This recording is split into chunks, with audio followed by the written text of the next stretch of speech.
Hello, everyone, and welcome back to our weekly Fuel Arts and Tech webinar online series.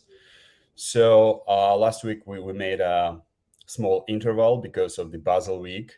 Those who are subscribed to our Fuel Arts newsletter have already seen our tips on what we found interesting from the intersections of art and tech during the Basel events. So please subscribe to our newsletter or follow our LinkedIn or Facebook page. You'll always find there fresh and sometimes quite internal information about the tech side of the art market. We're continuing receiving applications for our upcoming Fuel Arts and TASAS Accelerator 2023, which will empower the art tech ecosystem with TASAS products. So please, I'm addressing to those startups who haven't done that yet. So please don't hesitate. And before the end of December, please apply and explore the one of the most energy efficient and for sure the most art friendly blockchain, which is Tezos, with the help of joint group of Fuel Arts and Tezos mentors.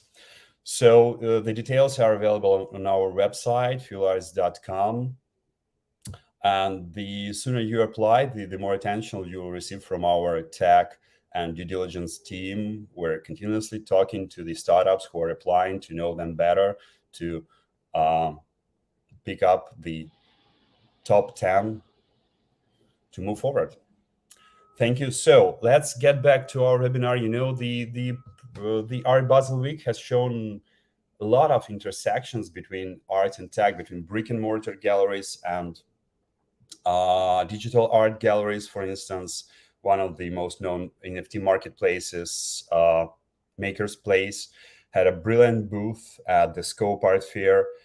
Of course, not to mention Tezos, which had a great booth for the second year in a row. So they had a booth at the main Art Basel Miami Beach Pavilion in the convention center. And also we saw quite a few brick and mortar galleries previously dealing with physical art who are more or less into new media, into digital art, and into NFTs. So in order to highlight on this topic and to contribute to ask the questions which bother us all, we decided to invite today one of the best speakers and specialists on the intersection of digital and physical, Kelani Nichole. Hi, Kelani. Hey guys, thanks for having me. Yes, thank you for coming. Kelani is a technologist and founder of Transfer, an experimental media art gallery which exhibits decentralized networks and virtual worlds in contemporary art since 2013. Let's say 5 years prior, we first heard the word, let's say, crypto art, and 6 years prior we heard the word NFTs. So in 2018, Kelani prototyped a virtual collection and conservation model for the current museum. And currently, Kelani is building a new cultural organization as head of experience at EAT Works, or probably it's called EAT Works. Okay, EAT Works, advising artists and institutions on Web3 strategies. Web3, what's that? So, and speaking about her work with decentralized creative economies. So we've been witnessing, we've been hearing Kelani as a speaker at a number of conferences. So it's our honor today to have you here. And my co-host today will be our business development manager, Daria Zhavtsova. So we're continuing introducing our audience to the Fuel Arts team. Sonia Stablebine is pretty fine, so she does well. She just has well-deserved rest after the Art Basel Week. So, Kelani,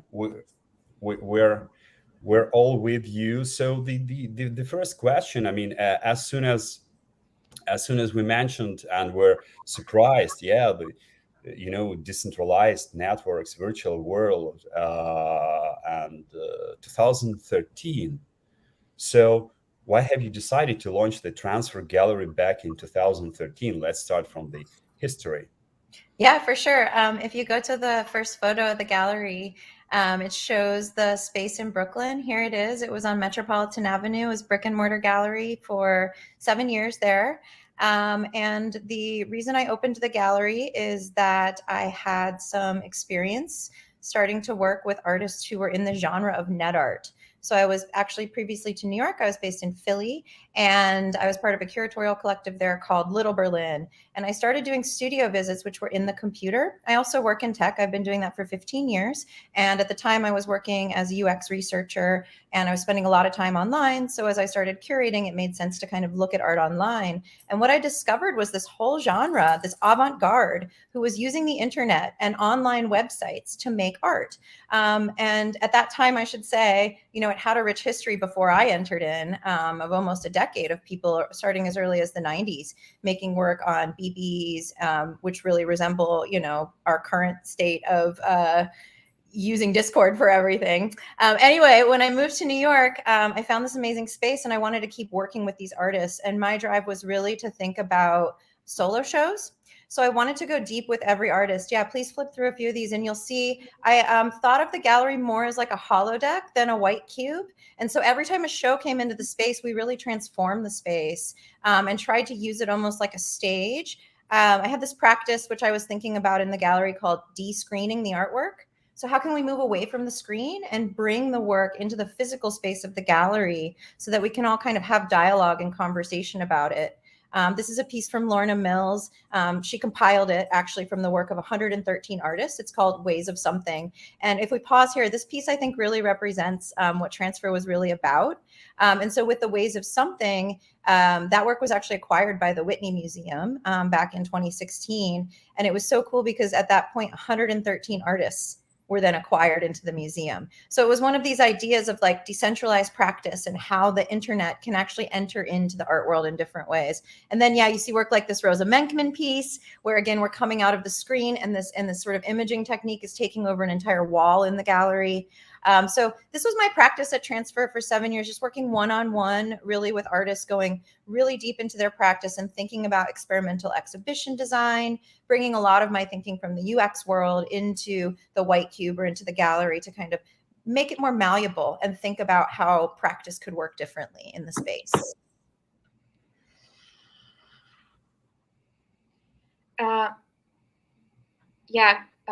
It's very interesting, and we really wanted to know more about the artists that you started working with, but you told us a bit. Maybe you can also highlight some specific project that was in the beginning of the history of Transfer Gallery. Yeah, I mean, all of the pieces we're showing right now are some of my sort of iconic installations. I had a really high volume of production. It was a bit manic. It was a show every month for the first 6 years. So at this point in my career, the gallery's turning 10. I've done 85 exhibitions of art, both in my space, in art fairs, and also globally. This was a really special piece from Joshua Caleb Weebly, an artist based in Brooklyn. And actually the work is the drawings on the back. They're actually these meticulous hand drawing recreations of the O'Reilly book covers. If you're in tech, you know O'Reilly as like a tech instructional manual. And the artist was really interested in obsolescence and decay. And so we turned the gallery into an e-waste facility. So we actually allowed the neighborhood folks to come bring in any e-waste and bring it into the gallery. And then we worked with a donation center to kind of make sure that it was recycled properly. And you see one of the pallets getting wrapped up there. So this is an idea of like, how can a gallery become a site of some sort of productive presence in a different way. And that's something that the artists were also really interested in. This is Lorna Mills, who has become a huge artist in the Tezos ecosystem. If you collect on Tezos, I'm sure you know Lorna's work. And I was doing some of the earliest shows with Lorna Mills in her digital practice. She actually had earlier in that more of a physical sculptural practice, but she started working with media in the 90s. And at the time that Transfer started working with Lorna, we were really interested in sort of large scale installations of animated GIFs. So her work is primarily an animated GIF. I would show art fairs. I would show gifts at art fairs, and people would say things like, why would I buy something that anyone else can see online for free? Well, the idea is that the idea of a decentralized artwork was already, in my eyes, very clear from the time the gallery opened, how powerful that is. So Lorna really helped develop a lot of great ideas around that. Claudia Hart she's now a late career artist. She's been working in media for 3 decades, and really just like pushing the boundaries of what work is all about. Here you see a hybrid physical installation. This is a 2-channel custom install, custom screen design. I think you're kind of getting the sense as the gallery really shifts and changes every time. Also, these beautiful 3D printed objects along the wall here. Claudia Hart is absolutely one to watch. She's also doing now some work in the NFT space, but primarily focusing on her historical practice and a new AI work, which is very cool work, which is meant to live beyond the life of the artist and continue to generate art in her style. So yeah, if you flip to the next one, I can tell you a little bit about Angela Washko. This is The Game, The Game. One of the things that Transfer started to do really early on in our practice was work iteratively with studios. So someone like Angela Washko, who's a studio of one, doing an ambitious game design project, which, game design companies have massive teams building these games. So she needed sort of a way to release the first iteration. So I've done a number of solo shows where like the series or the work is not completely finished, but I'm putting something out there so the artist can bring people in, they can get some feedback. So in this case, we developed this very cool physical installation, and the game itself at that point was really only the first chapter. It went on to evolve and was, an installation in the Museum of the Moving Image. As it was completed, the artist got a bunch of great funding from, bringing in people and seeing the work. So this kind of iterative way of working became really crucial to my practice, especially when I started working with VR. And I do have some images in here from VR as well. So yeah, a few more artists. If you continue to flip through, you'll see Moroshin Alahari here. Moroshin just had a sculpture at the Nada this year. I don't know if you all made it over to the Nada Art Fair, but this is a series, She Who Sees the Unknown. And it was the same sort of idea. Moroshin had this idea for a very large series, but this was just the first figure. Huma is the name of the figure. And in this case, the gallery turned from a white cube into a black cave. And that was really important to the artist to have a sort of dramatic presentation for this figure, for Huma. And there's media art here. There's 3D printing. There's a lot of also in the front. Moroshin has a research-based practice. So I'm really curious how to bring research into the gallery. And there was a reading room in the front of the space with a bunch of literature relevant to the show, non-colonial collecting, big ideas like that. So, really thinking again as gallery as a site of research, as a site of immersion. And it was really always about bringing people together. Yeah. And I think this is the last image here from, just to give you an idea, this is a 3-channel installation space, again, completely transforming the space with a screen-based sculptural installation on the floor. This is Eva Papa Margheriti, Precarious Inhabitants. Eva, shortly after the show, went on to, the Athens Biennale and amazing shows after that. So, this is really fun for me to be able to get up on the ladder, install this equipment, start to work with new display technologies. We're seeing stuff like this everywhere now, but at the time that I was doing it, there wasn't a lot of experimentation in this space. So it really was about that kind of site of experimentation. Yeah, and then on what was the next? Dennis, your microphone is muted, I think. Sorry, yeah, my microphone is muted because I apologize for the sound of construction building in front of my house. But well, that's Miami. They are always building here something. So we've just received a note from one of the top Malaysian digital artists, Poesie Liang. Poesie has started her career as far as we know, as the fine artist and performing artist, and now she recently created her Running Rabbit NFT collection.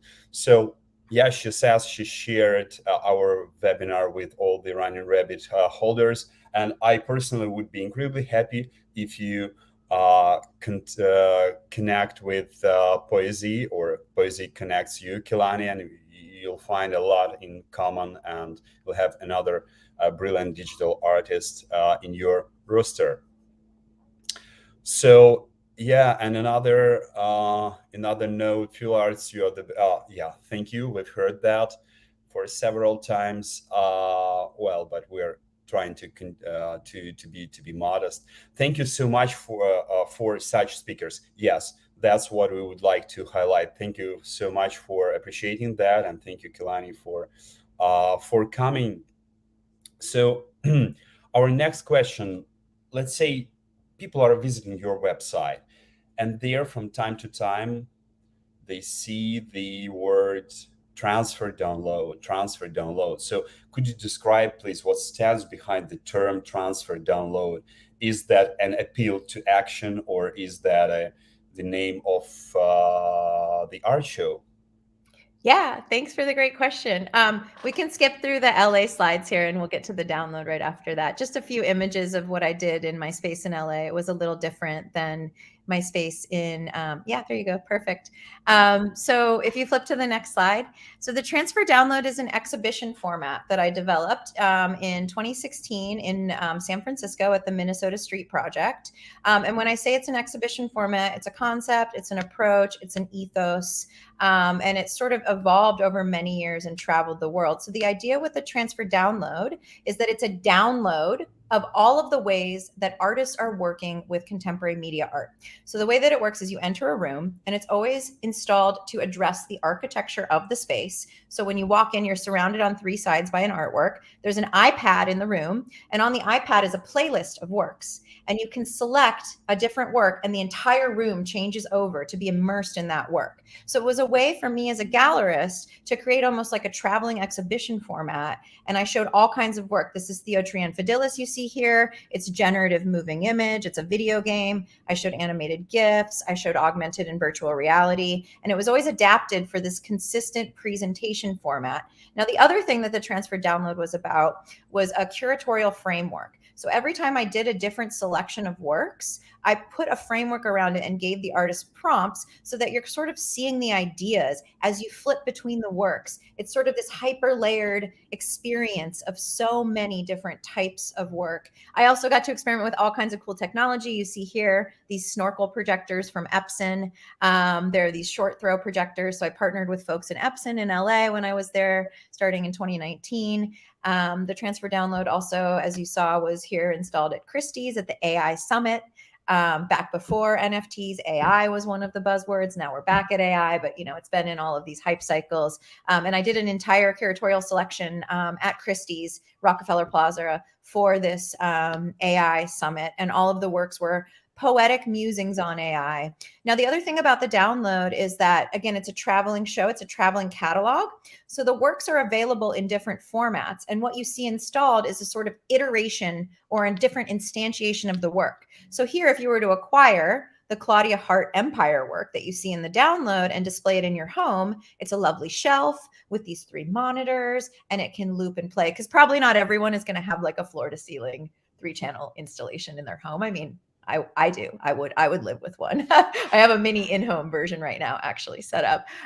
But that's the idea of like including all of these different variable media formats. So this is another example, Daniel Temkin's Stripe Modulator. It's actually a web app. It's an open web app for anyone to play with this algorithmic artwork. Again, from 2016. So we've been working with these mediums for a long time. So anyone can go online. In the home, a collector can live with a single channel video that the artist produces. And then in the download, you're immersed in this sort of like totally incredible optic, 3-channel floor to ceiling version of that work. So you get the sense of media art as really variable media. And it's also a story about what it means to acquire and care for the work. This is a piece by Le Turbo Avedon, who's an avatar who I've worked with now for a decade. I only know them online.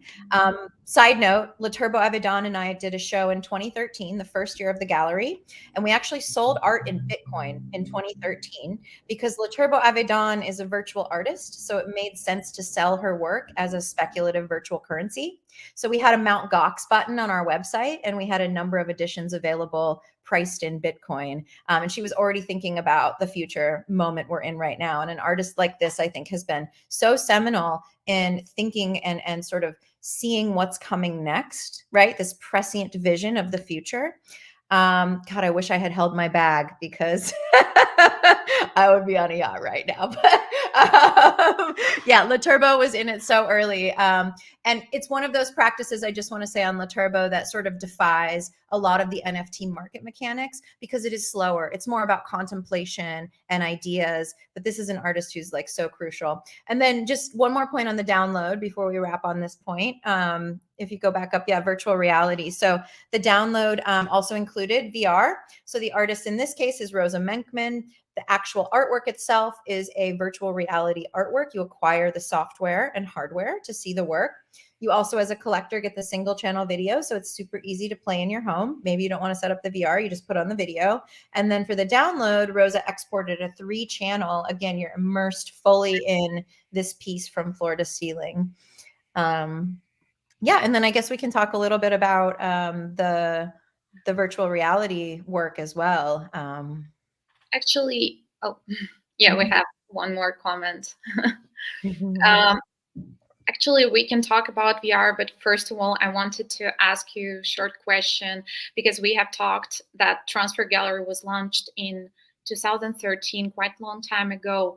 But what were the main shifts in the gallery's vision programming throughout these years? What can you say about this? I have to say that, like, being an early gallery that focused on media art, I found myself sort of swept up in all of these hype cycles. And my perspective is that NFT is just another one of these hype cycles. Like from the beginning, there was like, oh, VR is a huge thing starting in 2015. You know, we were experimenting with DK1 when Oculus first came out with VR. And then after that, it was like AR. And then after that, it's AI. And I think the art world has this fascination with technology, but they keep it separate. They keep it very separate.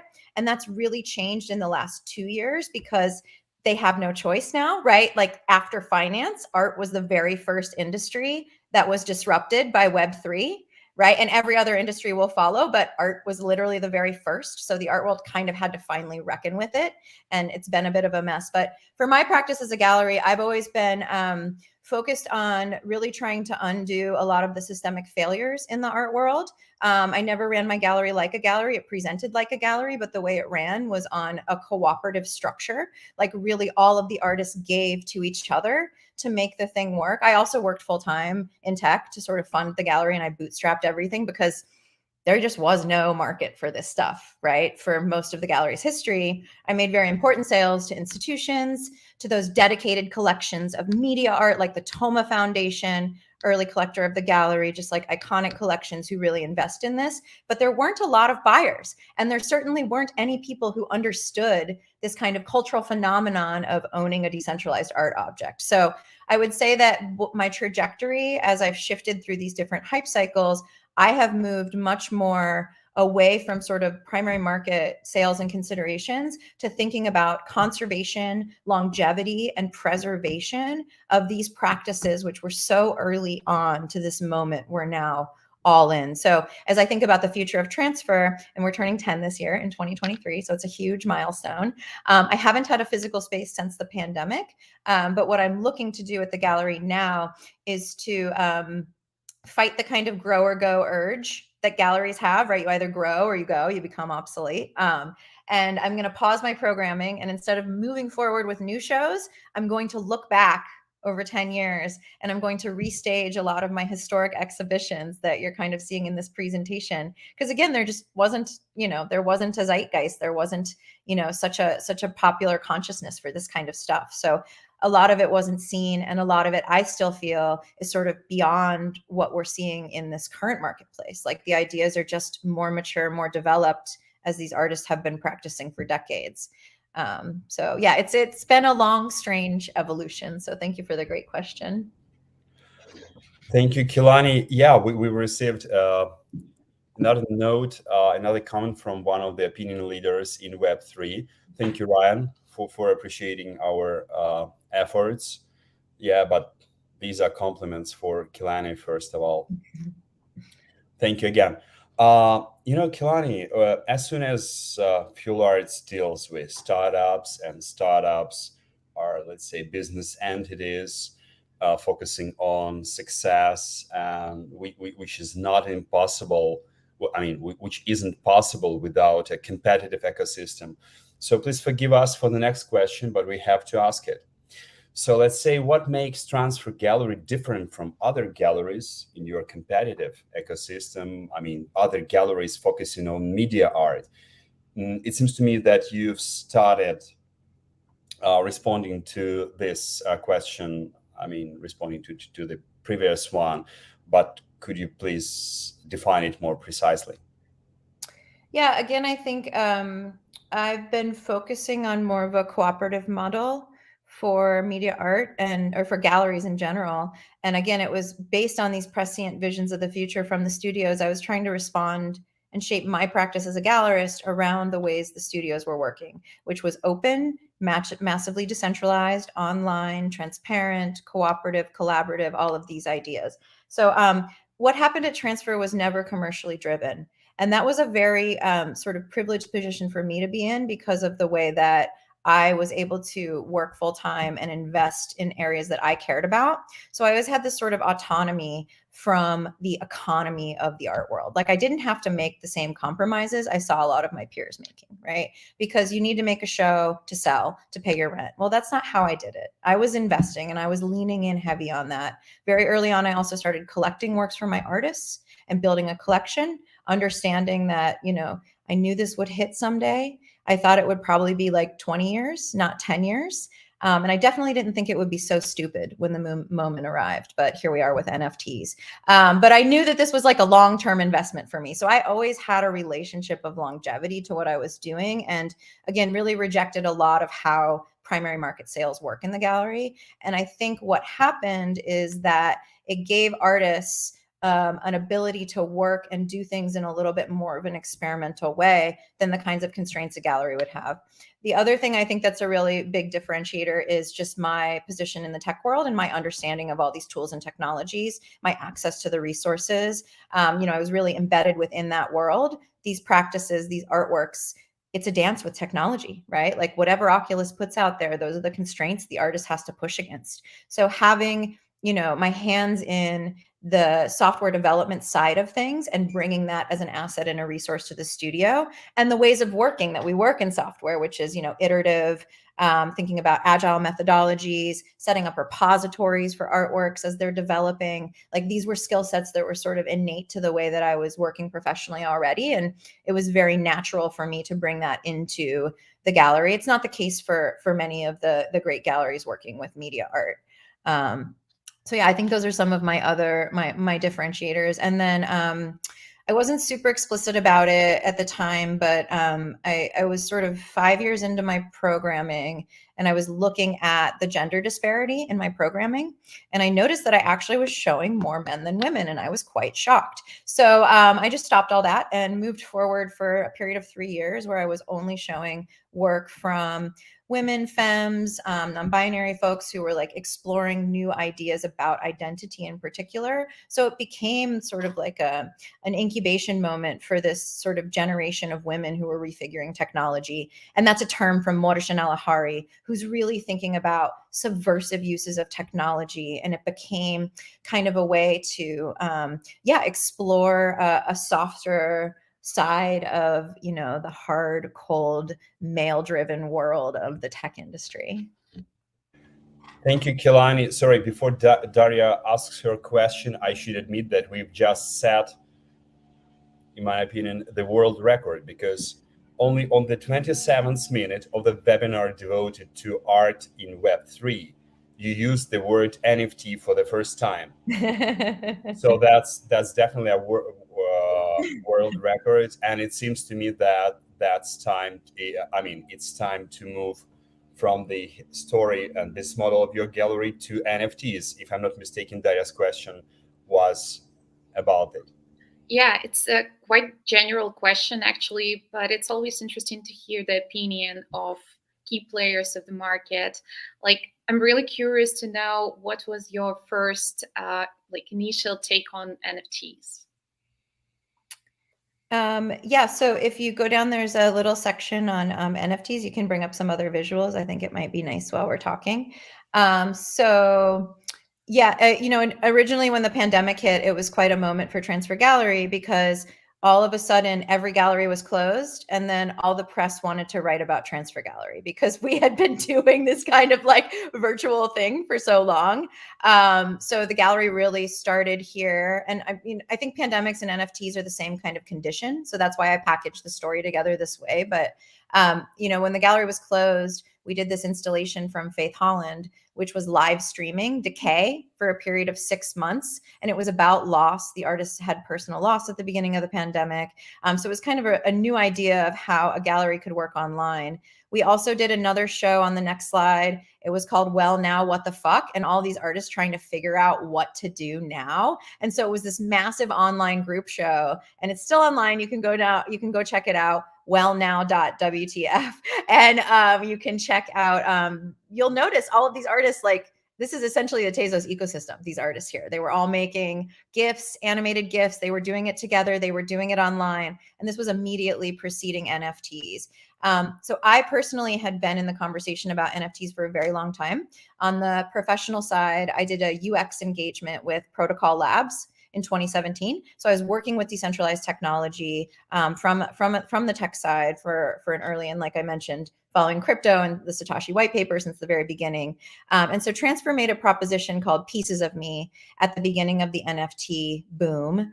And this proposition was about sort of many of the sort of things that I was seeing and trying to bring my years of experience to this moment and help artists make sense of it too. And so a couple important things about Pieces of Me. First of all, it wasn't about money in a space where everything else was. Everyone minting NFTs wanted to go to the moon. In Pieces of Me, we wanted to think about a solidarity economy instead. So the idea of the show is that if you sell a work of art, 70% goes to the artist, and then 30% is split to all of the other artists exhibiting. Transfer takes 0. It's about redistributing wealth. It's about understanding how to steward work in this new sort of moment. The other thing about Pieces of Me that was super unique is that it gave the buyer a choice, right? At this time, Ethereum, we were hearing a lot of the, discussions about energy use and the impacts on the planet. We were very concerned about that. A lot of artists were rejecting NFTs, not only for that, but because of their techno-utopian ideals and all the problematics of hyper-financialization. So Pieces of Me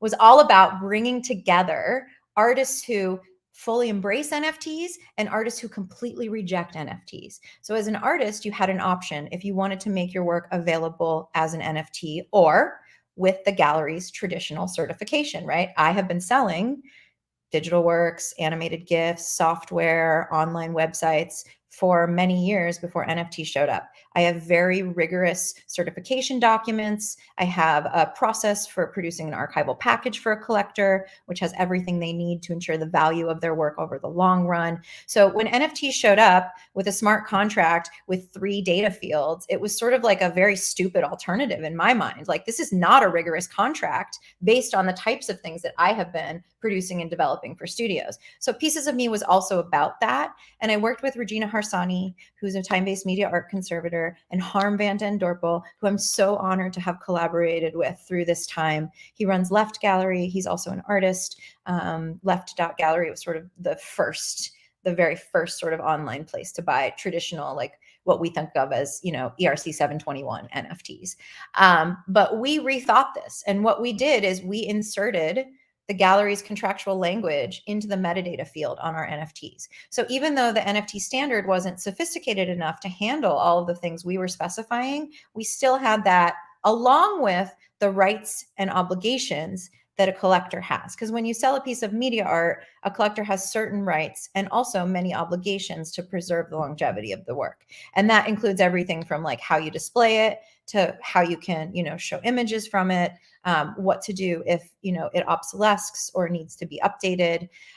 So yeah, I took a very critical stance on NFTs for a long time, but Pieces of Me was an attempt to really bring together a lot of different ideas. And it also gave the buyer the choice, right? If you were really excited about NFTs, you could mint. If it wasn't, if it wasn't for you, or in the case, for Transfer Gallery, I have deep relationships with many curators at museums and institutions, and they still functionally are having a very difficult time figuring out how to acquire NFTs on their typical acquisition process. So this became a chance for like folks from great institutions like the Whitney and the Smithsonian to come have discussions about the art and ideas and actually consider how these works might come into the collection. Incredible institutions like the V&A came to visit virtually and brought their entire team of curators. And I love it because it's like a totally women-powered organization over there, like curators. They have like a team of 10 female curators and like all these interesting folks and like registrar and legal who are getting involved in what it means to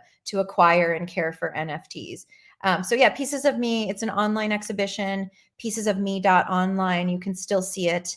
It's meant to be online. One of the beautiful things about it, last note on Pieces of Me, and then I'll let you guys move on to the next question. The way I installed it online, so I hand coded everything on Pieces of Me myself. It is hand coded, HTML, CSS, totally responsive, hosted on IPFS, and no platform, nothing locking in these artists. And the important part of the design concept is that the NFT breaks out of this grid. We were seeing artwork constrained to square formats. And I know media art to be so much more variable and expansive than that. So the whole top of the page houses the artwork.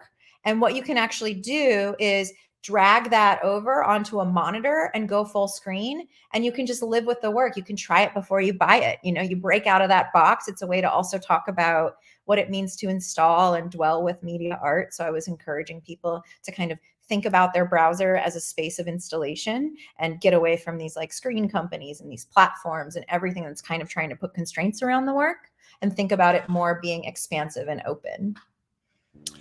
Thank you, Kelani.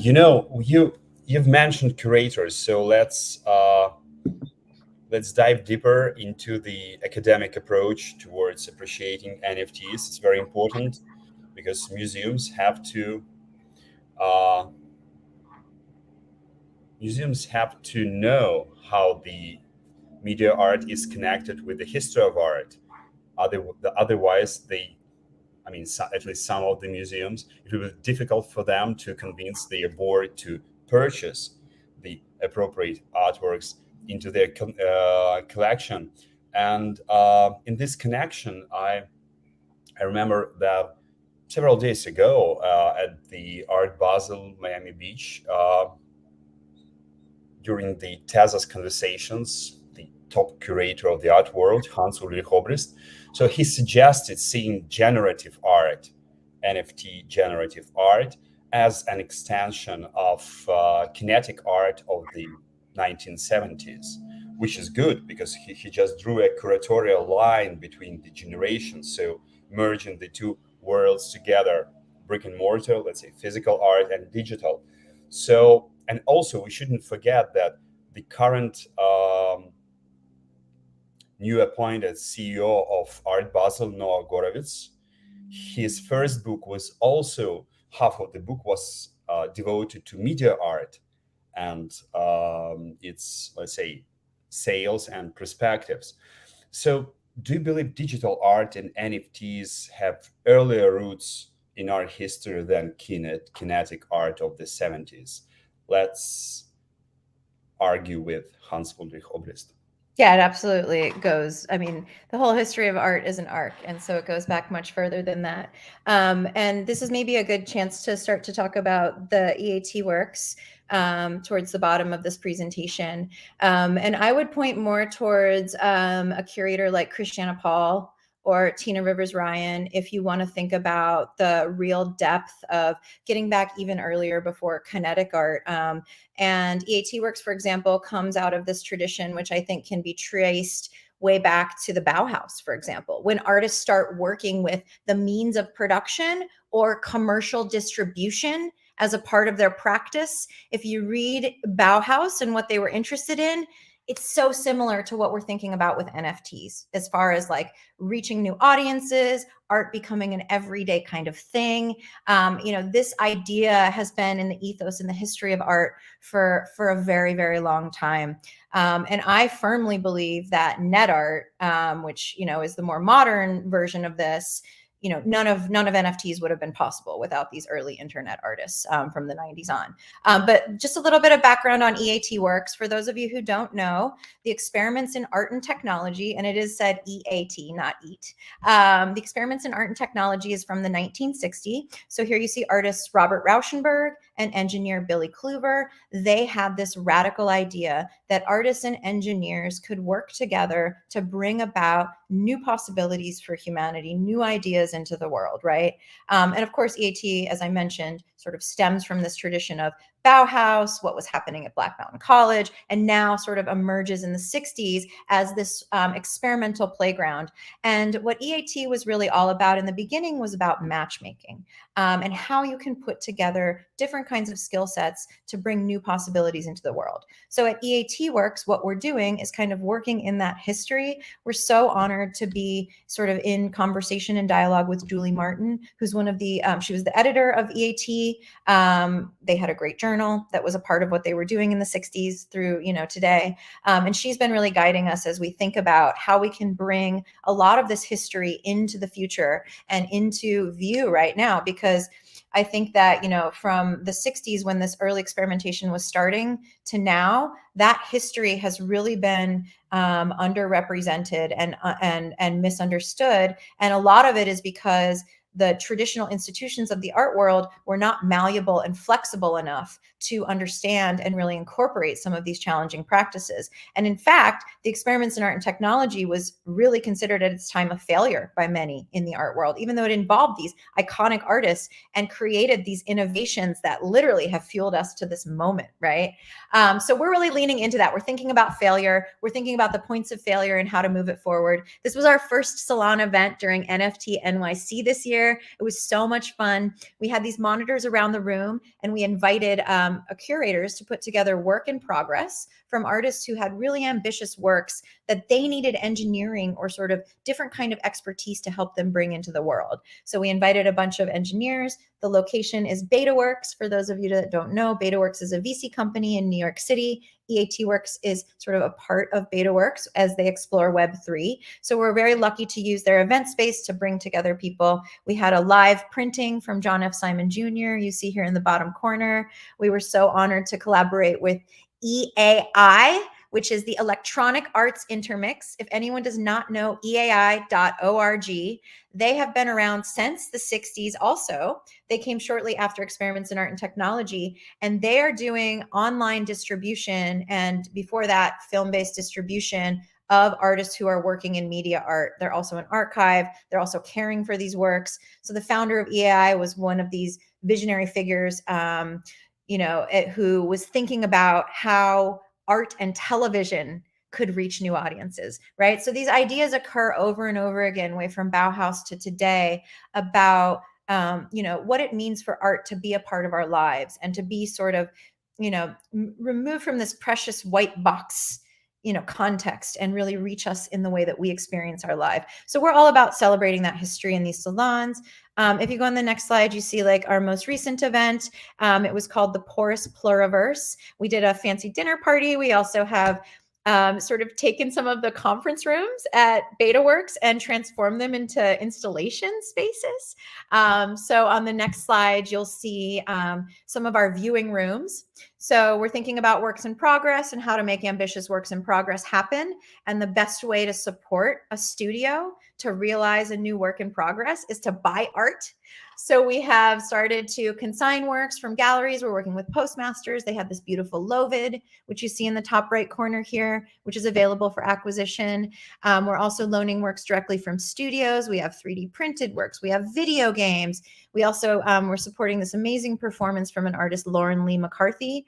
That's what you see here in the bottom. That's a set from her performance that we hosted. So really thinking about how to also bring art into the space of tech. And it's been so fun because people turn the corner expecting these conference rooms and they see these galleries, and the response has just been fabulous. And we actually moved some furniture back in so people take meetings in with the art and are spending more time with it. And it's really been this amazing sort of synergy between art and tech within the walls of BetaWorks. So this is still on view in New York. If you want to see it, you can write us, eatworks.xyz. We're taking viewing appointments.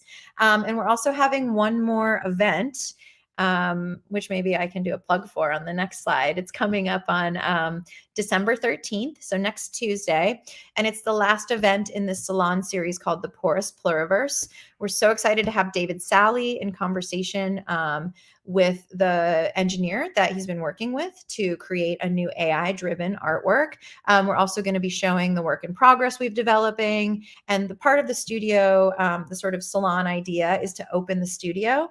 So to show kind of work in progress as it's happening and as it's developing. So people feel a relationship of stewardship to the practice itself, not just to like what might come out as an NFT or an artwork. Yeah, so that's sort of where I'm thinking about the history of art and trying to like bring it into the forefront through these kind of participatory salons where we're reflecting on what came before us, but then we're also thinking about how to build and how to move forward in new ways together. Thank you so much. Yeah, I think we have just, like the last question about the current situation, and then we will talk about perspective and future. During the pandemic, physical art went online. Today, we exhibit digital art offline. From your perspective, like, what do you think, where digital art and NFT are sold the best? Are sold the best? Yes. So again, to me, like an NFT is just a contract. I don't think it's a form of art. I know that's a controversial opinion and there's so many arguments about it on Twitter, but to me, it's a certification process. There are very few artists who are actually working with the conceptual basis of art. There are incredible things that have happened, to Hans Ulrich's point about generative art, and Art Blocks has really sort of ushered in an entire new avant-garde of young artists working in this incredible historic tradition, which Bell Labs, the EAT was based in Bell Labs. They were really the originators of a lot of this sort of generative art and supporting artists who were working with that. So, I think there are some really amazing things that have come as meaningful movements in contemporary art out of this shift to NFTs. But I think a lot of what the NFT market represents is a sort of speculative trading. And I was just quoted in this ArtNet article from Tim Schneider based on some exhibitions we did here in Miami with the Perez Art Museum here in Miami and this augmented reality show. But I have this perspective that with NFTs, what it means to buy art, to collect art, became about a product. It became about the NFT itself as a speculative trading instrument and the product of the NFT. And actually what collecting art is really about, it's about investing in the studio, right? And so I'm really interested in people who are working in this ecosystem to really shift that from thinking about art as a product to thinking about the ideas and supporting a studio. And what that looks like is a lot more careful stewardship. It means taking the care to put up art in your home, right? Taking the care to collect prints, physical objects, or more complicated media objects that aren't just a single file on an NFT platform constrained to a tiny box, right? Let the artist be who they are, like support the expansiveness of the studio. And so I'm really excited about those kinds of shows. I think there are a lot of exhibitions happening in the NFT space, like NFT Now at the Gateway. I don't know if y'all saw that, like incredible screens, incredible installation. The art just falls flat. Not to mention, it's the art that's been shown everywhere. Like it's the same few people that get shown. So I think there's a real need in these kinds of exhibition efforts to reach more into the curatorial practice, to look more at adjacent studio practices to the ones that are getting all of the shine, and to put more care and expertise into showing that work. And one of the things that's really going to take is slowing down, because this whole industry moves really, really fast. It's a very toxic rate of production, right? And for an artist to be intentional about how their work goes into the world, specifically in installation, it requires iteration, it requires time, it requires care and development. So I'm really hoping that we see a lot of these big ticket sort of ways of supporting art evolve into an act that's a little bit slower, a little bit more about care, a little bit more about these kinds of stewardship and historical context building efforts. Thank you, Kelani. We've just received the question which corresponds to your previous reply. So if something has been missed, because you've already started replying to this, so what could you recommend also to young artists working with new technologies? So what to be warned, what they should be warned about? Yeah, I think that one of the big things with artists working in technology right now is to just try to understand someone's agenda. There's a lot of capital flowing right now, and it's flowing in ways which are quite extractive. And people make a lot of promises to artists, and they don't often have what they need to follow through with that.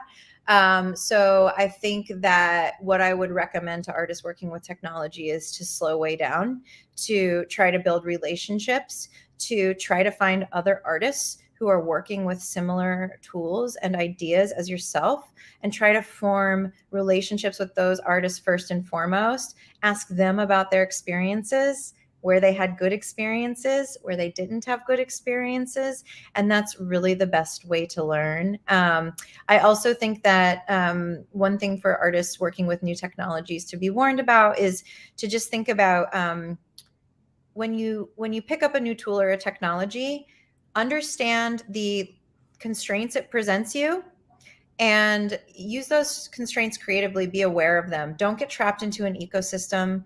Think about your autonomy, your ability to own your artwork, your ability for it to exist outside of a platform. Those are the fundamental things, because we are in a boom moment.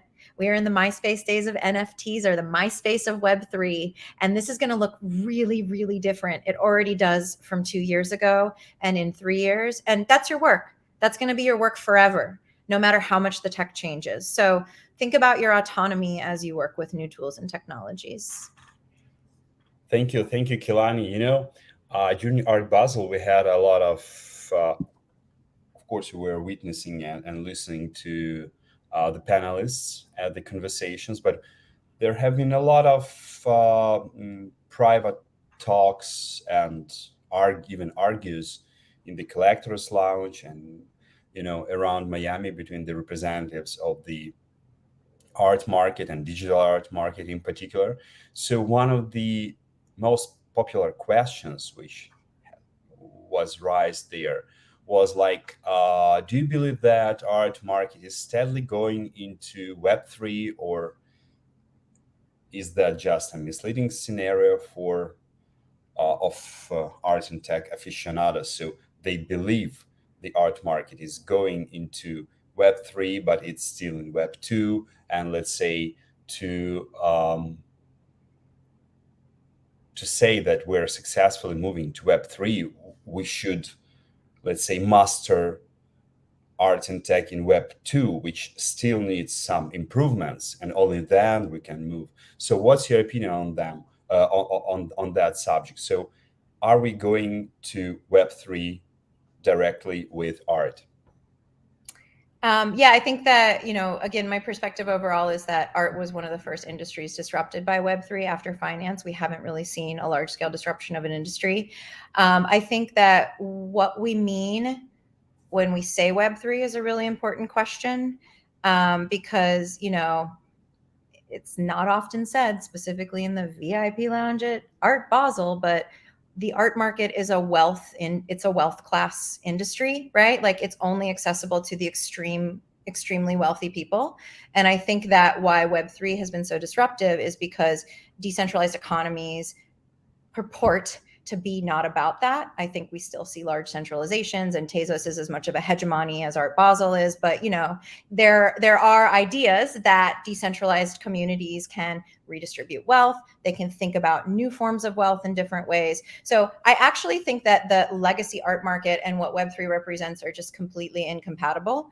And I do definitely think we're going to eat the rich and foresee a world where the art market ceases to be relevant in any capacity, as we can't move around. We already saw it seize up with, COVID, as the crisis of funding hits the art world, where politics catch up with, transparency in the ways that we're living and working now. It kind of breaks, it kind of crumbles. You see moneyed people talking about anti-capitalism on panels, and it's just like the absurdity of it is it's like a New Yorker cartoon at this point, right? So I think the whole industry is quite literally coming undone, and I am so here for it. I'm so here to see it. And I think what Web3 represents is a potential. Obviously, a new market has emerged already for Web3. I think that will continue to transform and grow. I hope it does so in less sort of exclusive and exclusionary and centralizing ways. But that is my optimism. We'll see if it plays out that way. But yeah, no, I don't think that the values of the contemporary art world will ever come into Web3. I just think they're very incongruous kinds of things. But those kinds of values and that wealth will really be rivaled by the power of decentralized economies, and we've already seen that. That's why the establishment hates NFTs so much, because it literally threatens their position and their generational wealth. Yeah, that's a comment. Another comment from Ryan. Yeah, New Yorker cartoon.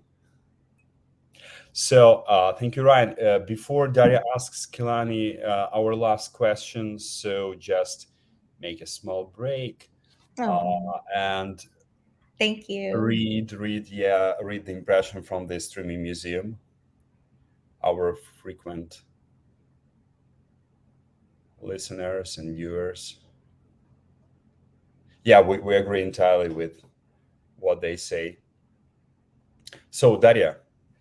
Yeah, it will be our final common question. Usually we ask for 3 tips for the startups, but today it will be a bit special. So we will ask you for 3 tips for inspiring, especially gallerists in 2023. Digital galleries, I guess. Digital galleries. Do something else. I really, as you have heard in this talk, I really think that the systemic failures of the art world are so deep and embedded, and what a gallery represents in the structure and the way that it works now in the art world is not productive for artists. I think that, if you really are interested in supporting artists, think about where your money comes from, your position, and how you can use your position to change the way that this extractive system works, how you can divest, how you can reinvest in bigger ideas, how you can move forward dialogue and conversation. I do obviously think that curatorial perspective, taste, and a program is incredibly, incredibly important. I don't know that the business of a gallery does those things so effectively, I guess is what I would say. So for people who are interested in that, invest in the legacy. Every show you put out, find historical context for that work. Look back to what came before. It only gives more credibility and context to what you're doing now. And it will help the artist actually exist within the arc of art history, which I think is all that an agent or a primary market agent can really hope for, is to find a placement for their work which lasts beyond them. Right? So that kind of long view. And please, anyone working in this space, just slow down. Like whatever the timeline is, triple it and give your artists more time and more space, and pay for all of the creative labor that supports your gallery. That stuff is so crucial. So yeah. Thank you. This webinar couldn't have ended in a better way. Thank you for your inspiring tips. It's always good when the tips are inspiring, not depressive. So thank you, Kelani, for your energy, for your optimism, for your critical view on the art market, which is also necessary because we have to be critical in order to, grow our skills, our vision, and our soul, our artistic soul. Thank you again. Thank you, Daria. Thank you. Thank you, guys. This was so much fun. See you. Yes, fun, pleasure, and value. So see you in a week. Bye. Bye.